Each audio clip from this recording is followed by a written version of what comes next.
Hi, everybody, and welcome to our very first group critique. Group critiques, I typically like to hold them the day after the task deadline.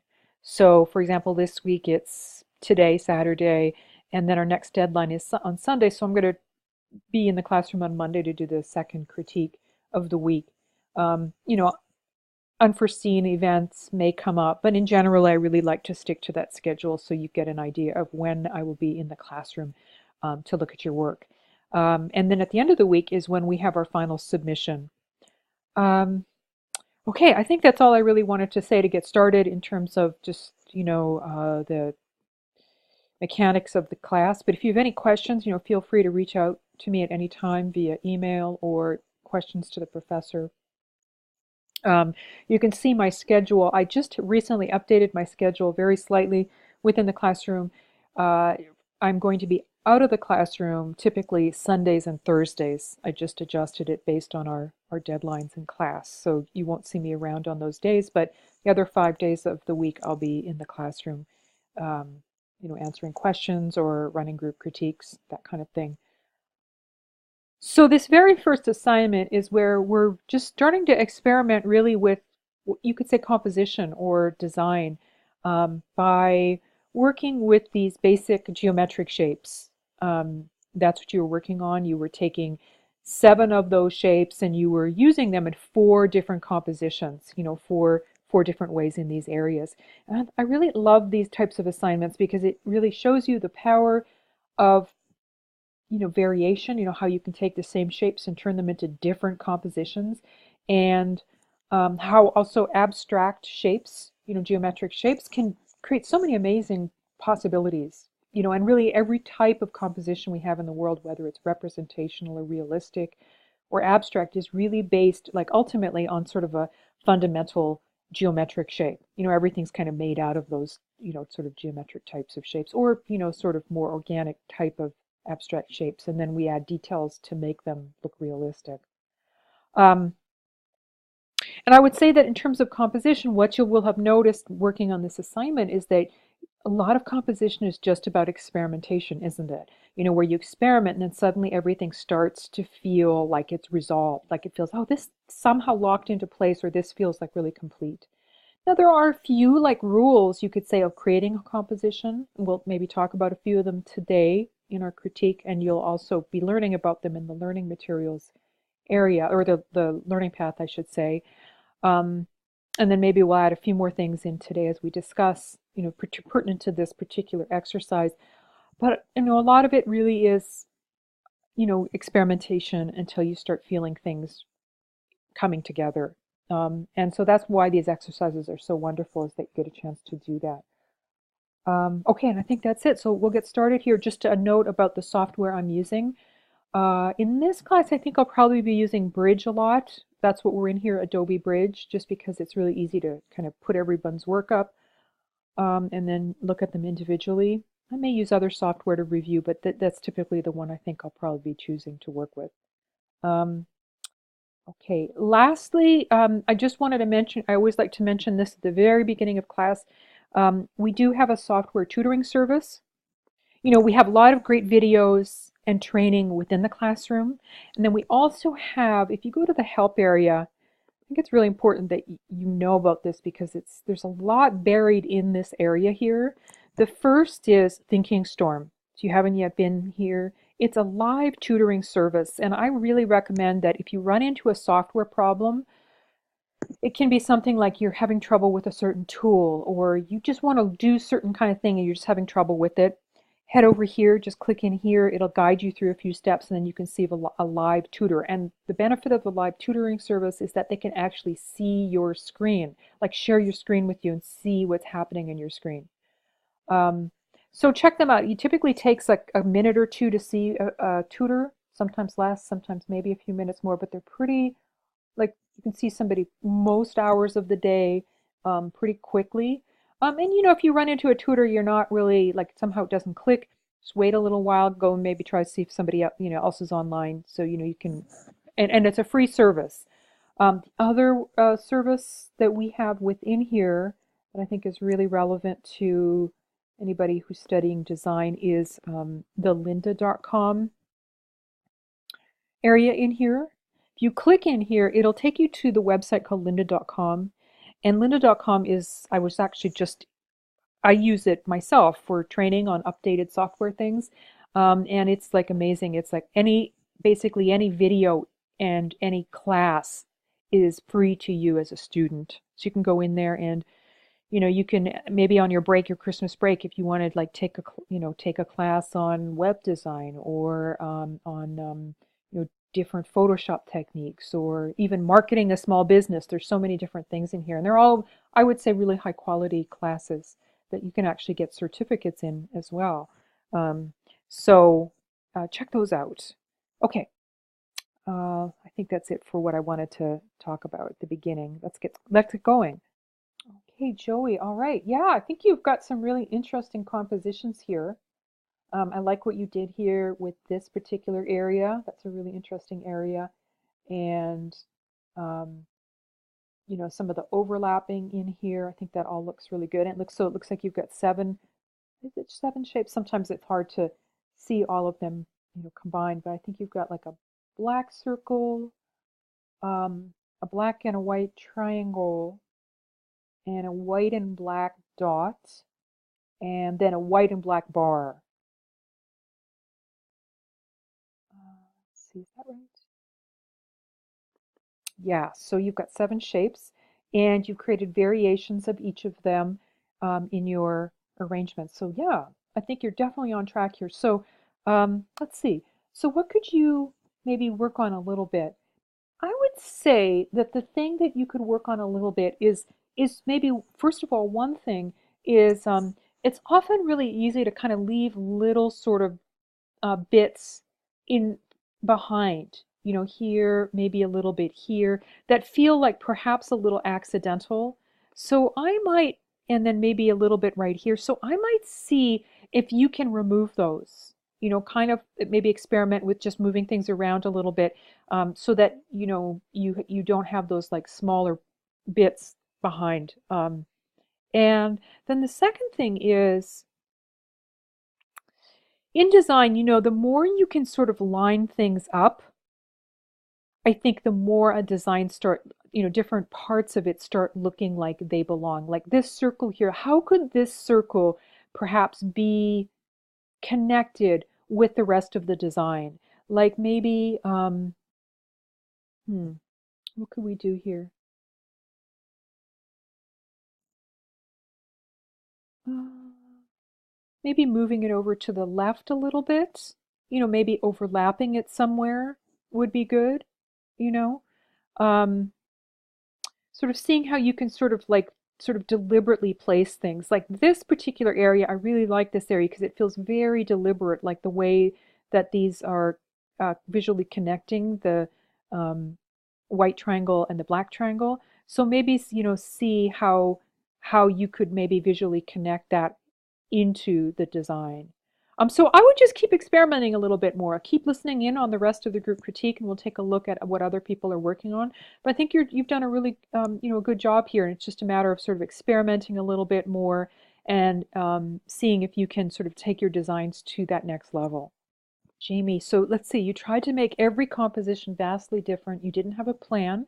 You just developed a plan as you put them together. That's great. Yeah, that's exactly, I think that's a really good approach in this assignment, is to just sort of let things happen and to see, in a way, how the shapes speak to you, what's happening. Like you put a shape down and then suddenly you take another shape and you sort of move it around and you go, oh, that seems to really work with that shape. That is a really, I think, how things work. So let me just look through here. Oh, so you've got some 2 black squares and a black bar, a white bar, a black triangle, and then a couple of different circles. So let's see here. So I love this area in here, right here, the way you've kind of taken these shapes and somehow, created this whole sort of section through here. I like how you built this kind of unit through there. That looks really good. And I also like this section in here, how the negative space is sort of flowing through this whole area. I think that looks also really good. And then also some of the ways you've kind of crossed over this element here with the circle connected with this white. I think that white circle, that looks really good. You know, I think you've done a nice job here at overlapping and sort of putting things together. Um, okay, so how could you, let's just go through them. So in this one, to me, this feels like really a good unit in here. Somehow I think that maybe I would experiment with placing this bar a little bit more. It feels like it's not quite visually connected yet. Like maybe it could, I don't know, like almost like maybe it could go across here and kind of line up here somehow, or could go in between this bar. You could sort of just experiment with sort of pulling that further into the design. Um, I might keep experimenting with this side a little bit more, these elements. Again, I like what's happening here. I love what's happening in here too, the way you've connected this square with this. Notice I'm talking about connecting. You know, how things connect. Now, things don't have to necessarily overlap to connect. They can connect in other ways, like your eye will, like for example, right here, what's happening here, this line here is connecting up with this line. I'm guessing you probably did that on purpose. And even though they're not touching each other, our eye makes that connection. And suddenly they start, you know, connecting. Like we start seeing them as being a part of a composition. The same way you have these elements right here are lining up as well. So lining things up, even if they're apart in a space, is a great way to connect things.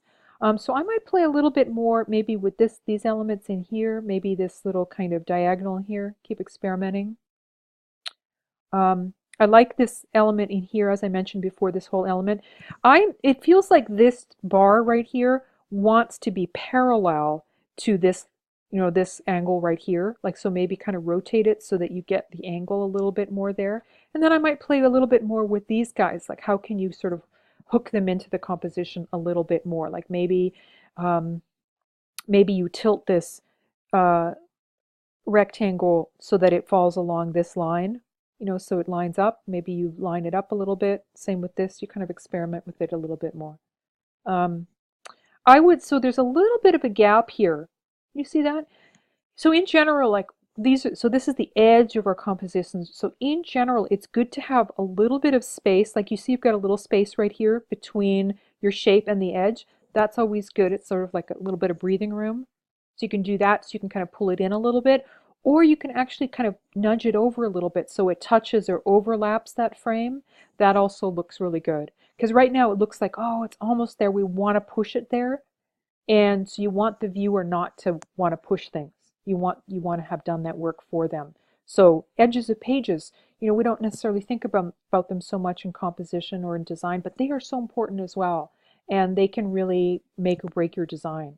So yeah, okay, you're really going in a good direction here. So I would just kind of keep experimenting a little bit more. Wandra, all right, so it looks like you have been working with the triangles.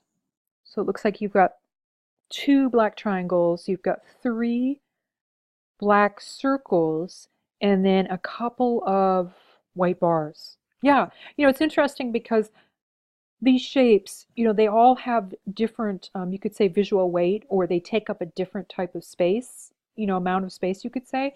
So for example, the shapes that you've chosen, the circles and the triangles, and even you could say the bars, they're a little bit on the heavier side, which is it's nice to have, you know, in a design. Sometimes it's a little, I think, a little easier if you have slightly bigger shapes, you know, or you combine them with, you know, larger shapes with smaller ones, you know, so that you get some of that visual weight, I think. Just you know, I just noticed that. Okay, so you get some really interesting ways of cutting out the space, like sort of in a way like this is really interesting, the way the negative space is sort of flowing through here. That's really interesting here too. That's a nice way to kind of connect them. Like these two shapes here are really, they don't really connect on their own, like a triangle and a circle. They don't really line up, they're not overlapping. But by taking this bar, you're actually connecting them because they're overlapping, and so we start getting lines through them. These lines bring our eye through them. So that's a really great way of working with it. I like the way also you've taken these circles and have them sort of tucking through these corners. That's a nice way of, you know, working with the edges of the shapes, or pardon me, of the picture planes. These are interesting little units you've developed here, kind of floating through. I like that, the way that they're working, that they duplicate each other. Um, Overall, I think these are looking really good. So I have maybe just a few suggestions here. This little triangle here feels maybe like it doesn't quite fit, and maybe this triangle as well. Like I might keep experimenting with the placement of those triangles in your design. Just keep seeing where you might place them. I don't know, this feels pretty complete. This feels pretty complete. Maybe this little circle here on the edge feels like there's not quite enough of it that we see, so maybe pull that in maybe a little bit. See how that, you know what I mean? Like just maybe pull it in a little bit more like this. Um, and this feels pretty complete to me. This circle doesn't feel like it quite is visually connecting here with these other guys, so maybe experiment with that one. Um, but otherwise, yeah, I think you've really have a really nice sense of working with those negative spaces and also using overlapping to connect all the different shapes. So yeah, just experiment, just maybe a little bit more. Hi, Ebony. Let's see what you wrote here. So perfectionist ways. Yeah, I'm a little bit the same way sometimes. Maybe not when it comes to my house cleaning, but I do like to I tend to, work on designs maybe too much. I don't know. So sometimes I think perfectionist in general is good, but you're right. Sometimes I think when you're working, sometimes it can prevent you from maybe making like those happy mistakes, those accidental mistakes. So I would just say kind of balance it out. One of the wonderful things about working digitally is that you can create multiple files. Like you don't just need to have one file for this assignment. You could have like 10, and then you could just play around with a whole bunch of different ones. And what I find is the more that you maybe do, like in terms of like the more you have going on, it helps because then you don't get sort of feeling like, oh, this is the perfect one and I don't want to change it, because you can just make a copy of that file and save that one and then experiment some more on another one. You know what I mean? Like when you're doing something traditional, like with traditional media, then you have that one version. And it's harder to kind of really throw something out and try something new. But digital, you have just so much freedom. So, are symmetrical designs truly considered abstract? Yes, yes, they are. Depending, if it looks like something, like if it starts, so abstract just like our tutorial talks about, abstract is just anything that looks like it doesn't belong in the real world, like it doesn't look like a house or a person or a landscape or something like that. So symmetrical or asymmetrical designs can be abstract. By the same token, they can also be non-abstract. So if you want to do symmetrical design, you're leaning towards that. Yeah, absolutely, go for it. It'll be abstract too, as long as you don't start making it look like something. You know what I mean? Like a house, or typically houses or something we see in beginning design. So that's why I'm mentioning that. Um, One of the benefits of symmetrical designs is oftentimes they're very easy to balance. We haven't talked about balance yet, so we'll talk about that later. Um, okay, let's just see. Oh, this is an interesting one. I like what you did here with this overlapping and then having this shape kind of flow through. Yeah, and the way this is all visually connected. I would just say maybe this little dot here, I'd be inclined to move this dot and bring it into the design. So I don't always like to give precise, like, this is what you should do kind of thing, but I feel like naturally it might just go here or here, like right in the center. You've got these little places that would kind of hook it in, or even sometimes at the end of these little bars can be a nice place to sort of put a little dot. There's probably other ways as well, but that would be a good way to bring it in. This is an interesting, speaking of symmetrical, having this circle right on top of the triangle creates this sort of little symmetrical kind of situation. I think that looks really good. And I might experiment with this a little bit more, like maybe bring your circle in again, just the same way, bring that in. Maybe just keep experimenting with this one just a little bit more. But I think overall, I like the way, maybe this, like, I think maybe this bar here somehow doesn't feel like it's quite, hmm, the way it's working through here. This is almost there, I feel. Let's see, this one right here. I like the way you've been overlapping through here. This feels like this little tiny bit right in here. Again, it feels like maybe it's not big enough to stand on its own in the design. So I'd be inclined to maybe play with this area a little bit more. Also bring the dot into the design. I like what you've been doing here with the circle and bringing all these shapes in. I might play again maybe with these bars a little bit more. Like, how could you maybe connect this with the design? Like, one way, not saying that this is how you'll do it, but because oftentimes when you move something, something else will change. But like, for example, if you moved it up a little bit, it would line up, you could line it up with the top of this, and then suddenly, boom, it would connect, with the design. I might see, how can you make this triangle connect a little bit more with the design? Sometimes parallel lines. So if this is a parallel line right here, this could maybe shift and become parallel here. Yeah. So keep experimenting. I think, again, like this one to me is your strongest design, and this would be the second one. Feels like this one's really coming along. I think this, these bars that are repeating through here really are working well. Yeah. So I think, yeah, keep playing. And as I said, if you find yourself getting too stuck on a certain design, which I can totally relate to, just make a copy of the design. Like, you can even just rename your PSD or AI file so you back up a copy, and then you can just have fun on another one. Okay, Tracy. Yeah, so let's see here. You've got some really interesting areas. I love what you did here with the square within a square. You know how you created this whole new shape with that. And I like what you've done here too with the circle and the bar within this element. I think that looks really good. And how you visually connected it with the triangle. And also the circle within the triangle and how you connected this whole area here. So all of this is overlapping into one unit. You've lined things up. You tried to make things click into place. That looks really good. I would say, and then this one, I would keep probably experimenting with this one a little bit more. It doesn't feel like it's quite there yet. It's got these sort of little bits here that you might want to, like that I've talked about before. Something else I might consider with your design, maybe adding another bit of black. Like, let's see, you've got how many shapes in here? You've got 1, 2, 3, 4, 5. Is that right? 1, 2, 3, 4, 5. Yeah. So maybe add maybe even one more of the black shapes, the big black shapes, just to kind of fill the space a little bit more. It feels like maybe a little empty in the space, you know. And I think you could benefit from having a little bit more black. Maybe just maybe another black square. Squares can be pretty, nice to work with, because then you can sort of just, build them into some of the other squares and create larger sort of rectangular or rectilinear shapes. Yeah. And then so I would just keep experimenting with, again, with your designs. But I think you're going in a good direction. And again, I love what you're doing with this one and these elements in here, and really working on kind of making them. So there's a little area I just noticed here, right here.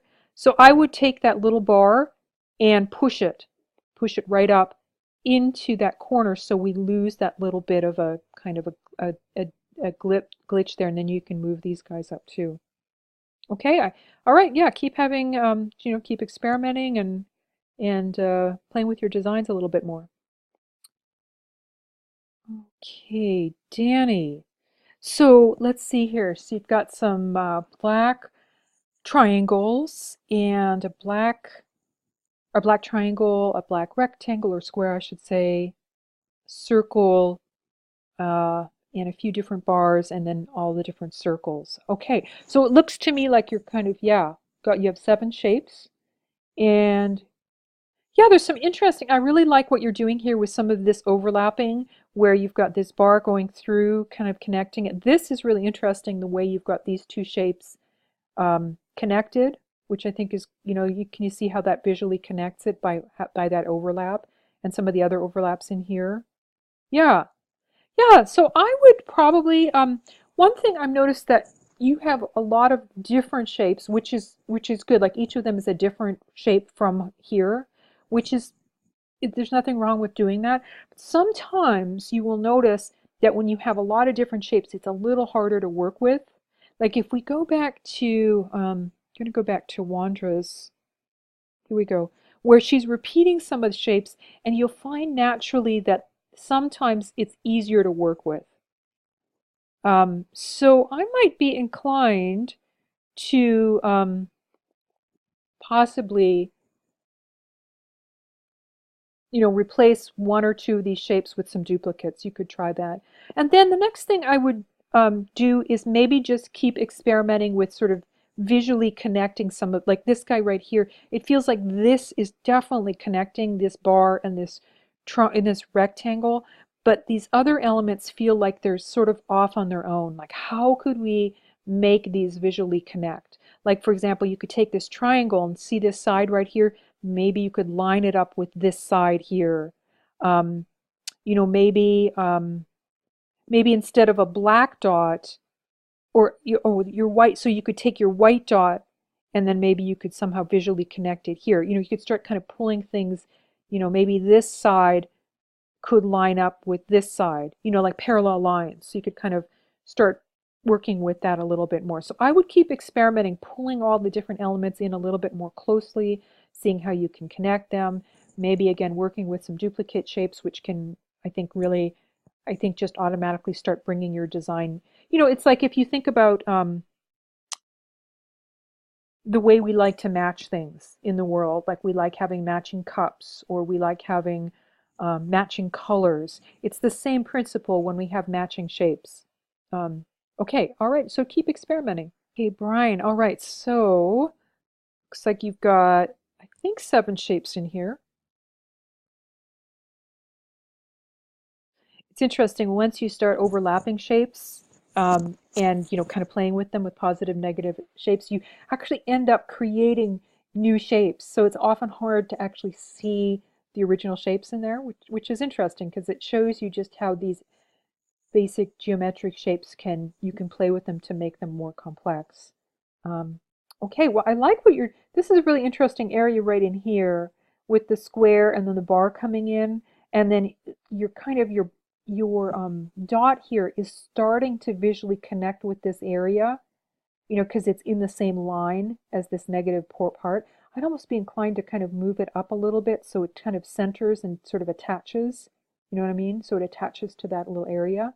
I would keep just experimenting a little bit more, like attaching things, like how can you line this up with maybe something in here to make it seem like it connects a little bit more? Like maybe you could, I think the parallel lines is really good. Maybe you could move it up so it kind of, move this bar up so it kind of lines up with the bottom of the bar. That's a nice way of kind of connecting it even more. Sort of just seeing how you can start experimenting to pull things in a little bit more. Like how can this dot connect maybe with the rest of these shapes? I like what you're doing right here. This is a really good move here, which is to take this, your white circle is cutting out this little edge, and then now it's starting to be parallel to this edge right in here, the circle here. I almost want to, maybe see if you can match that up even more, like maybe make that angle a little bit closer, or maybe pull them a little closer. How can you maybe get the triangle to connect? Maybe this line of the triangle, you rotated it so it lines up here. So that's what I would work on a little bit more, is just kind of seeing how you can connect. This to me is starting to connect as well, whereas this kind of is sitting in the center of this rectangle, or the square I should say, and then the circle is almost centered on top. I'd almost want to move that circle over a little bit so it kind of centers on top. You might try, instead of the black circle, one easy way is to work with an opposite here, so you get the white circle, and that way you can overlap it on any one of your shapes. Like you can have like the circle inside the black circle or inside the black triangle, or wherever you want to place it, and it'll automatically, you can create these interesting cutouts, by experimenting with that. So yeah, okay, good. I think you're going in the right direction, and just keep experimenting a little bit more. Oh, I like with this circle here, what's happening here. I think that's starting to look good. The way it's sort of starting to connect with these shapes, like bringing them together. I might just keep experimenting with that a little bit more as well. Lori, let's see here. So you've got some circles, 3 different circles, 4 different circles, 5 different circles, 4 different circles. Yeah, sorry, the white circle, two black circles, and a little mini black circle, and then a couple of bars, and then a black square. Okay, yeah, this one to me looks really, I feel like this one's like pretty close to complete. Feels like really nice way you've combined it. Um, I might be inclined, this black bar right here, to either line it up with this parallel lines with here or with here, you know? Like, can you see what I mean? Like, just somehow angle it so that they're exactly the same. Maybe they're almost there, I think. I think that's all you really would need to do here. I think it really feels pretty complete. This feels pretty complete to me as well. I like what you did with the circle within the circle and how this is kind of connecting here. So you've got a bar with the black circle in it, which kind of connects in here. Yeah, I think that looks really good. And then this one right here, I love what you did up here, connecting these. So this black bar connects with this element and how you've created these parallel lines. Somehow this is, I appreciate how you tried to overlap to bring these together. It feels like it doesn't quite work yet. So I might play with this a little bit more somehow. Um, this looks really good. I like, again, the way you've kind of connected these two pieces. This parallel to this is kind of lined up with this, the way you cut it across. So it's interesting how visually this white line, this bar, connects with this. And so what that does is actually connects us, all of this connects now because of that white bar. So that feels, this maybe, I might, oh, it's almost there. I kind of might play with this a little bit more. This placement doesn't feel quite right, but feels almost resolved in your design. So yeah, I feel like you're very close to feeling everything kind of flowing together. So I might just experiment just the tiniest bit more on those. Oh, okay, everybody, everyone's off to a wonderful start here. Um, and so you can see here that, uh, what we're trying to do here is just to try to, just one of the big sayings in design is a design is finished when you can't take something away, you can't take something out, and you can't move anything without kind of taking the design apart. It's almost like everything is so tightly kind of connected and needs each other. That's what resolves a design. And we have these rules, you could say, by learning the design principles, we sort of use those to help us guide us into a solution. But that doesn't always, that doesn't take us all the way. A lot of it's just our intuition and just experimentation until something feels like it's resolved. So, if you don't feel like you're quite there yet, or, you feel like, oh gosh, I feel, I'm so close, that's very natural in design. It's like when design is around us all the time, in our lives, like whether it's the arrangement of our furniture, how we get dressed in the morning, how we arrange things on a plate of food where you just move things a little bit more to one side and you go, oh, that's it. And that's really all any type of design is just playing with it until you go, oh yeah, I feel like that's the resolution. And in a way, what critiques are intended to do, whether it's me or your friend, you don't even need a design background to give a good critique. It's just sort of saying, hey, like I feel like that could be maybe worked on a little bit more. What about that right corner? And you kind of go, oh, and a good critique is when you recognize that, like you say, yes, I knew that I needed to work on that a little bit more. And so critiques are really just about trying to support your own intuitive process about when a design needs to be worked on a little bit more or moved around a little bit. And I don't think it ever ends. Like I've been doing this for a long time, and I still really need to have other people look at my work because it's very hard on your own. You get so used to seeing your own designs that it really is important to always have somebody else look at it. Even if they don't, again, they don't have to be a designer, they can just kind of tell, and they can start, because I think we know when things are complete. We have that sense. Okay, all right, everybody, have a wonderful weekend, and I'll see you back here on Monday.